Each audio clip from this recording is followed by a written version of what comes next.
Hey guys, welcome to my YouTube channel truly knowledge. आज के video में बात करेंगे क्लास 10 का झारखंड एकेडमिक काउंसिल से जो 2022 का मॉडल सेट निकला है सेट 2 का सोशल साइंस क्लास 10 का। चलिए इस वीडियो को लेट ना करते हुए स्टार्ट करते हैं। तो सबसे पहला क्वेश्चन है, 1789 ईस्वी में फ्रांस की क्रांति के समय कौन सा शासक था? तो सोलमा शासन था, लुई सोलमा। तो सोलमा को रोमन नंबर में लिख दिया गया है, लुई XVI लिख दिया गया है। ठीक है, तो आप ध्यान दीजिएगा एग्जाम में, ठीक है ना, कि आपका कैसा क्वेश्चन। लुई इतना दी स्पेटर लॉ नामक पुस्तक किसने लिखा था? तो मार्टेस्क्यू ने लिखा था। ठीक है, ये किसने लिखा था? मार्टेस्क्यू ने लिखा था। अगला क्वेश्चन, यह किसका कथन है? जब फ्रांस सीखता है तो यूरोप की सर्दी जुकाम हो जाता है। तो यह किसका है? मैटरजेनिक का है। ठीक है, मैटरनिक का। अगला क्वेश्चन, जर्मनी का एकीकरण कब हुआ था? 1871 ईस्वी में हुआ था। जर्मनी का एकीकरण 1871 ईस्वी में हुआ था। नेक्स्ट क्वेश्चन है, फ्रेडरिक सायरू कौन था? फ्रेडरिक सायरू फ्रांसीसी चित्रकार था। नेक्स्ट क्वेश्चन है, गांधी जी दक्षिण अफ्रीका कब गए थे? 1893 ईस्वी में गए थे। नेक्स्ट क्वेश्चन, चौरी चौरा काम में हिंसात्मक घटना कब हुई थी? 5 फरवरी 1922 ईस्वी को हुई थी। अगला क्वेश्चन है, रॉलेट एक्ट कब हुआ था? रॉलेट 1919 ईस्वी में हुआ था। ठीक है, अगला क्वेश्चन है, वंदे मातरम गीत क्या पुस्तक किसने लिखा था? तो आनंद मठ ने लिखा था। नेक्स्ट क्वेश्चन है, आनंद मठ ने लिखा था। नेक्स्ट क्वेश्चन है, बापू किन्हें कहा जाता है? तो महात्मा गांधी को कहा जाता है। नेक्स्ट क्वेश्चन, मान्यता के आधार पर संसाधन कितने प्रकार के होते हैं? तो संसाधन 2 प्रकार के होते हैं। ठीक है, निम्नलिखित में से किस राज्य में सीढ़ीदार खेती की जाती है? तो सीढ़ीदार जो खेती की जाती है उत्तराखंड में की जाती है। अगला क्वेश्चन है, पूर्व तट के नदी डेल्टाओं पर किस प्रकार की मृदा पाई जाती है? तो जलोढ़ मृदा पाई जाती है। नेक्स्ट क्वेश्चन है, किस मृदा को रेगर या स्वतः जुताई वाली मृदा भी कहा जाता है? तो काली मृदा को कहा जाता है। अगला क्वेश्चन है, इनमें से कौन सा संरक्षण तरीका समुदायों को सीधी भागीदारी नहीं करता है? तो वन्य जीव, पशुहार एवं परिसीमन नहीं करता है। नेक्स्ट क्वेश्चन है, भारत जैव विविधता में समृद्ध देश है, विश्व की कितनी प्रतिशत उपजातियां भारत में पाई जाती है? तो ये जो पाई जाती है से केवल और केवल 8%। भारतीय वन जीव रक्षक अधिनियम कब लागू हुआ था? 1972 में हुआ था। नेक्स्ट क्वेश्चन है आपका, भारत में बहुउद्देशीय नदी परियोजनाओं का आधुनिक भारत का मंदिर किसका? जब पंडित जवाहरलाल नेहरू जी ने कहा था। नेक्स्ट क्वेश्चन है, दामोदर नदी घाटी परियोजना किस राज्य में है? तो ये हमारा झारखंड राज्य में ही है हमारा। अगला क्वेश्चन है, सरदार सरोवर बांध में कौन सा राज्य प्रभावित होता है?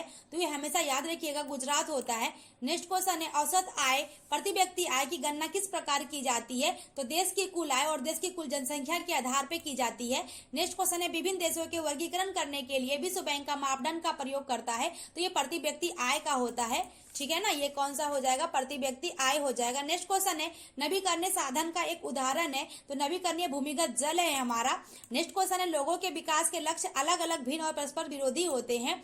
अगला क्वेश्चन है, रामू एक किसान है जिसने अधिशेष गेहूं का आटा मिल के मालिक को 10 रुपये प्रति किलोग्राम की दर से बेचा। मिल ने मालिक के बिस्कुट कंपनी को आटा 15 रुपये किलोग्राम की दर से बेच दिया। बिस्कुट कंपनी ने आटे के साथ चीनी एवं तेल जैसी चीजों का बिस्कुट ने 4 पैकेट बनाई और बाजार में उपभोक्ताओं को 20 रुपये प्रति पैकेट रुपये बेचा। सकल घरेलू उत्पाद कीजिए में उपयुक्त में किस वस्तु के मूल्य को लिया जाएगा? तो वो जो लिया जाएगा हमारा गेहूं को ही लिया जाएगा, क्योंकि हमने गेहूं था, हमारा सकल घरेलू उत्पाद क्या था? गेहूं। नेक्स्ट क्वेश्चन है, विनिर्माण की क्रिया किस क्षेत्र का भाग है? विनिर्माण की क्रिया द्वितीयक क्षेत्र का भाग है विनिर्माण का। अगला क्वेश्चन है, अनिता एक साड़ी की दुकान में काम करती है जहां संवैतनिक अवकाश का कोई प्रावधान नहीं है, जबकि सीता एक सरकारी अस्पताल में नर्स है, उसे कुछ दिनों तक संवैतनिक अवकाश मिलता है। इस दोनों में कार्य में किस क्षेत्र का संगठित है और किसका असंगठित है? अनिता का असंगठित है और सीता का क्या है? संगठित है। हे गाइस, नेक्स्ट क्वेश्चन है हमारा 28 नंबर, अंतिम वस्तुओं के मूल में मध्यवर्ती वस्तुओं का मूल्य 250 होता है। तो अंतिम वस्तुओं के मूल मध्यवर्ती पहले से ही शामिल होता है। नेक्स्ट क्वेश्चन है, राष्ट्रीय ग्रामीण रोजगार गारंटी अधिनियम कब अस्तित्व में आया था? तो राष्ट्रीय गारंटी 2005 में आ गया था, लेकिन लागू हुआ था 2006 में। तो देख लीजिएगा, 2005 भी 2006 भी लागू जो हुआ 2006 में ही हुआ था।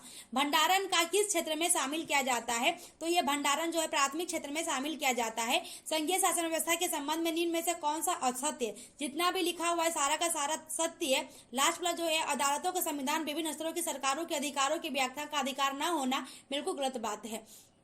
अगला क्वेश्चन है बेल्जियम में फ्रेंच भाषा बोलने वालों का प्रतिशत कितना है, तो ये 40% है। अगला क्वेश्चन श्रीलंका में तमिल को कब राजभाषित घोषित किया गया था, तो राजभाषित जो ये घोषित किया गया था, हटा दिया गया था। क्वेश्चन ही थोड़ा सा रॉन्ग है, तो ये जो है ये 1956 में किया गया था, ठीक है ना, हटा दिया गया था। अगला क्वेश्चन है संविधान में कुल कितनी भाषाओं को दर्जा दिया गया, 22 भाषा को दर्जा दिया गया है। अगला क्वेश्चन निम्न में से कौन सुमिलित नहीं है, तो सुमिलित जो नहीं है, राज्य उपराष्ट्रपति सुमिलित नहीं है।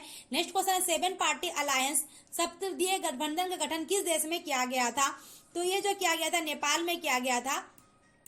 नेक्स्ट क्वेश्चन है बोल्विया किस महाद्वीप के अस्तित्व में है, तो ये यूरोप में है।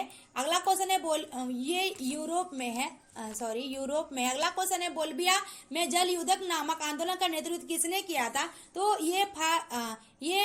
ये फेडे कोर ने किया था, फेडे कोर ने। अगला क्वेश्चन है निम्नलिखित तो कौन सा असत्य, जितना भी लिखा हुआ है वो सारा का सारा सत्य है। और लास्ट में जो है दबाव समूह राजनीतिक दल समान प्रकृति के, ये असत्य है।